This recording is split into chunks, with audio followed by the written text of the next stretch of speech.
یہی تنازع نے دوبارہ سر اٹھایا اور معافی مانگنے کے باوجود جو لوگ تھے وہ ان کے اوپر نہ صرف پل پڑے بلکہ اندر فیکٹری کے اندر ہی ان پر تشدد کا نشانہ بنایا گیا، انہیں ان کی مار کر ان کی ہڈیاں توڑ دی گئیں، اور پھر بھی ہمارے غصے کی آگ اس وقت ٹھنڈی ہوئی جب ہم نے ایک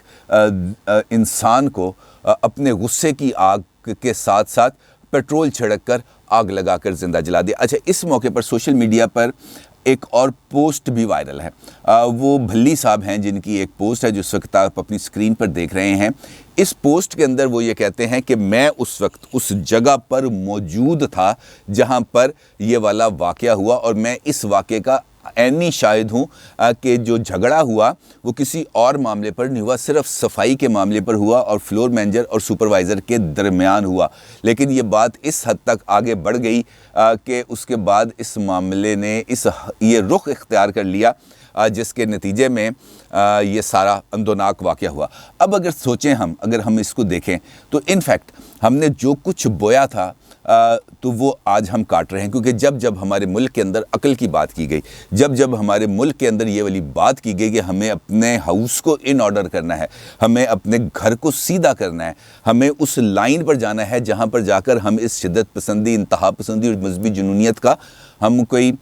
سامنا اس کا کچھ ایریڈیکیشن کر سکیں، تو وہاں پر کبھی حکومتوں کو نشانہ بنایا گیا، کبھی شخصیات کو نشانہ بنایا گیا، لیکن ہم نے اپنے ہاؤس کو آج تک ان آرڈر نہیں کیا۔ ابھی بھی وقت ہے۔ یہ جو ٹائم بام اس وقت ہمارے معاشرے کے اندر لگ چکے ہیں، یہ جو چلتے پھرتے ٹائم بامز ہیں، یہ اس قتل و غارت کو ہمارے گھروں تک، ہماری گلی محلوں تک، ہمارے شہروں تک، ہمارے دیہاتوں تک پہنچ جائیں گے، آج نہیں تو کل۔ اور ہمیں آج اگر ہم نے یہ راستہ نہ روکا تو پھر آپ یقین جانیے کہ ایک دن ہمارا بھی جو حال ہے وہ کچھ زیادہ اچھا نہیں ہوگا۔ ہمیں کوشش کرنی چاہیے، اپنی لائن کو درست کرنا چاہیے، اور یہ فیصلہ کر کے اس پر عمل درآمد کرتے ہوئے کم از کم ایک نسل کی قربانی ہمیں درکار ہے۔ یہ پلک جھپکتے ہی یہ سب کچھ نہیں ہو جائے گا، کیونکہ ایک مائنڈ سیٹ جو ڈیولپ ہو چکا ہے، اس مائنڈ سیٹ کو ایک کاؤنٹر اور ایک پاورفل نیریٹو سے نہ صرف ہم نے ختم کرنا ہے، بلکہ جو آنے والی جنریشنز ہیں جو اس وقت اسکول کے اندر پریپ اور نرسری میں ہیں، وہیں سے ہم نے ان کے ذہن کے اندر جو ایک اچھی باتیں ہیں اپنے مذہب کے حوالے سے وہ ڈالنی ہیں، اور اسی کو نرش کر کے آگے لے کے آئیں گے، تو پھر یہ نیریٹو خود بخود کم ہوتا چلا جائے گا اور ایک پازیٹیو انرجی ہمارے معاشرے میں آئے گی۔ ادروائز یہ جو صورتحال ہے اس کے اوپر صرف تشویش ہی کی جا سکتی ہے، کیونکہ صرف یہ کہہ دینا کافی نہیں ہوتا۔ جس طرح عثمان بزدار صاحب نے کہا، جس طریقے سے دیگر پولیٹیکل نمائندین نے کہا، جس طریقے سے عمران خان صاحب نے کہا کہ قانون کو ہاتھ میں لینے کی اجازت نہیں دی جائے گی۔ بھائی، جس نے قانون ہاتھ میں لینا ہے وہ پہلے آپ کو اپلیکیشن دے گا۔ ہم نے اپنے ملک کے اندر قانون کو تو مذاق بنا کے رکھ دیا ہے، قانون کی تو کوئی ویلیو اور عزت ہی نہیں رہ گئی۔ مطلب آپ یہ کہتے ہیں کہ قانون کو ہاتھ میں لینے کی اجازت نہیں دی جائے گی، تو پہلے جن لوگوں نے قانون کو ہاتھ میں لیا، انہوں نے پہلے عثمان بزدار صاحب کو یا عمران خان صاحب کو یا ان سے پہلے بھی جو ہماری حکومتیں رہی ہیں ان کو ایک ریٹرن اپلیکیشن دی تھی کہ جناب ہم قانون ہاتھ میں لینے لگے، آپ کی اجازت ہے؟ انہوں نے کہا ہاں جی گو ہیڈ، تو پھر اس کے بعد انہوں نے قانون ہاتھ میں لیا۔ ایسی بات نہیں ہے۔ قانون کی کمزوری یہی پہ ظاہر ہوتی ہے کہ اس کو ہر کوئی ہاتھ میں لے لیتا ہے اور خود فیصلہ کرنا شروع کر دیتے ہیں۔ یہ ہمارے نظام انصاف اور ہماری گورننس کے سسٹم، ہمارے لا انفورسمنٹ ادارے، ان سب کے لیے ایک بہت بڑا کویسچن مارک ہے۔ میں آپ سے بار بار کہہ رہا ہوں کہ ابھی کچھ ٹائم بچا ہے جس کے اندر اگر ہم چاہیں مل جل کر کوشش کریں تو اس افریت پر قابو پایا جا سکتا ہے، ادروائز اٹس آل اوور۔ خیر معافی چاہتا ہوں۔ اب بات کرتے ہیں نواز شریف صاحب کی۔ نواز شریف صاحب نے خطاب کیا کل لاہور میں، اور پارٹی کا تنظیمی اجلاس کا معاملہ تھا، اور خاص طور پر جو پی ڈی ایم کا سربراہ اجلاس ہونے جا رہا ہے 6 دسمبر کو، اس ساری صورتحال پر نواز شریف صاحب نے نہ صرف اپنی پارٹی کی سینئر لیڈرشپ کے ساتھ بات کرنی تھی، بلکہ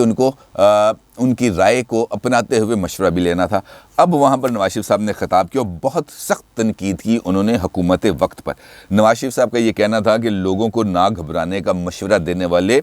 خود ہی گھبرا چکے ہیں، اور نواز شریف صاحب نے کہا کہ ہم نے اپنے دور میں بڑے بڑے منصوبے مکمل کیے، لیکن آج انہوں نے ملک کا کیا حشر کر دیا ہے۔ آٹا، دال، چینی، ادویات لوگ خرید بھی نہیں سکتے، اور ملک کو ان لوگوں نے چند ٹکوں کے عوض آگے ڈال دیا ہے۔ یہ خود IMF کے قدموں میں بیٹھ گئے ہیں۔ جب ہم حکومت میں تھے تو ہم نے IMF کے پروگرام کو نہ صرف ختم کیا تھا بلکہ ترقی کی رفتار تیز کی۔ ہمارے دور کے اندر روپیہ ٹھیک تھا، معیشت ٹھیک تھی، ترقی کر رہے تھے وغیرہ وغیرہ وغیرہ۔ نواز شریف صاحب نے اس کے اوپر خطاب بھی کیا، لیکن جو اہم معاملہ ہے وہ یہ ہے کہ واقعتاً اس وقت ملک کی جو اکانومی ہے وہ بہت زیادہ خطرے میں ہے، اور یہ واقعتاً ایک ایسی صورتحال ہے جس پر اب سنجیدگی کے ساتھ غور کرنا چاہیے۔ نواز شریف صاحب کے سرگودا میں بھی خطاب اور لاہور میں بھی خطاب، ان دونوں جگہوں نے ایک چیز کی اہمیت کو نواز شریف صاحب کے سامنے بھی اجاگر کر دیا ہے کہ جناب یہ وہ موقع ہے، یہ وہ ٹائم ہے کہ آپ کو کچھ فیصلہ کن موومنٹس کرنی پڑیں گی، کچھ فیصلہ کن اقدامات کرنے پڑیں گے، کیونکہ اب اگر آپ نے تھوڑا سا بیک فٹ پہ گئے یا پھر وہی سوچ بچار کے اندر پڑ گئی کہ کیا ہمیں اب عمران خان کو ہٹانا چاہیے، وہ کہیں سیاسی شہید نہ بن جائے، وہ یہ نہ ہو جائے، وہ نہ ہو جائے، اگر اب بھی اس چکر میں پڑ گئے تو یقین جانیں کہ 2 سال کے بعد کوئی بھی پارٹی الیکشن لڑنے جوگی نہیں رہ جائے گی جو ہماری معیشت کا حال ہوگا۔ اب یقینی طور پر مسلم لیگ نون نے ہر ایک آپشن کے اوپر غور کرنا شروع کر دیا۔ کل جو اجلاس ہوا تھا پارٹی کے سینئر لیڈرشپ کے ساتھ، نواز شریف صاحب کا مشاورتی اجلاس، اس کے اندر بھی اس بات کا فیصلہ کیا گیا کہ اگر ان ہاؤس چینج کے لیے ہمارے پاس نمبرز پورے ہیں تو ہمیں ان ہاؤس چینج کے آپشن پر جا کر ہمیں اس پر اٹیمپٹ ضرور کرنی چاہیے، اور اس کے ساتھ ساتھ جو ہمارا PDM کا پلیٹ فارم ہے ہم اس کے اوپر بھی جو ماس موومنٹ ہے اس کا بھی آغاز کریں گے۔ اب جب یہ آ جاتی ہے نمبرز پوری کرنے والی بات، تو پھر یقینی طور پر جو دیگر جماعتیں ہیں ان کے ساتھ رابطہ کرنے کے حوالے سے بھی زیر غور آتی ہے سچویشن۔ اور نواز شریف صاحب نے کل کے اجلاس کے اندر اپنے جو رفقائے کار ہیں ان کو یہ کہا ہے کہ آپ ذرا یہ جو حکومت کی اتحادی جماعتیں اور اپوزیشن کی بھی جو جماعتیں ہیں ان سب کو الائن کرنے کی کوشش کریں تاکہ ہم مل جل کر ایک فیصلہ کن حلہ بول سکیں۔ اور اس اجلاس میں جہانگیر ترین صاحب کے حوالے سے بھی بات ہوئی کہ بھائی جہانگیر ترین صاحب کو بھی ٹچ کیا جائے، ان سے بھی پوچھا جائے کہ بھائی اب ان کا کیا پوزیشن ہے، کیا اب بھی وہ اسی پوزیشن پہ کھڑے ہیں، کیونکہ ماضی کے اندر جب تحریک عدم اعتماد کے حوالے سے بات ہوئی تھی تو اس وقت جہانگیر ترین صاحب کی طرف سے یہ کہا گیا تھا کہ بھائی ابھی نہیں، ہلے نہیں، تھوڑا سا ٹائم دیں، ابھی یہ ٹائم نہیں آیا۔ تو نواز شریف صاحب نے کل اپنے پارٹی لیڈر سے کہا کہ ایک مرتبہ پھر ترین صاحب سے پوچھ لیں کہ اب ان کا کیا موڈ ہے، کیا ابھی بھی وہ اسی ڈوبتے جہاز کے اوپر ہی سواری کریں گے یا کسی فیصلہ کن موو کے دوران وہ اپنی موومنٹ کو تھوڑا سا ری الائن بھی کرنے کی کوشش کریں گے۔ ٹاسک دے دیے ہیں پیپلز پارٹی سے، ANP سے، JUI سے، مسلم لیگ کاف سے، MQM سے، GDA سے، تمام جماعتوں کے ساتھ اور جہانگیر ترین صاحب سے رابطے کے لیے نواز شریف صاحب نے اہم ذمہ داریاں لگا دی ہیں مختلف پارٹی لیڈرز کی، اور شہباز شریف صاحب سے بھی کہا کہ جناب آپ بھی اب دیکھیں اس معاملے کو اب ہمیں کسی فیصلہ کن لیول پر لے کے جانا چاہیے۔ تو لہٰذا بڑے آسانی کے ساتھ اس بات کو کنکلوڈ کیا جا سکتا ہے کہ مسلم لیگ نون نے اب فیصلہ کن مارکے کی تیاریوں کا آغاز کر دیا ہے، اور دیکھنا یہ ہے کہ خواجہ آصف صاحب نے جو پریڈکشن کی تھی دسمبر کے تیسرے ہفتے میں عمران خان کے خلاف تحریک عدم اعتماد لانے کی، کیا وہ پریڈکشن کامیاب ہوتی ہے، اور کیا مسلم لیگ نون وہ نمبرز اور اپوزیشن جماعتیں، متحدہ اپوزیشن جماعتیں، پیپلز پارٹی خاص طور پر وہ نمبر پورا کرنے میں کس حد تک سنجیدگی کا مظاہرہ کرتی ہیں، اور کس طریقے سے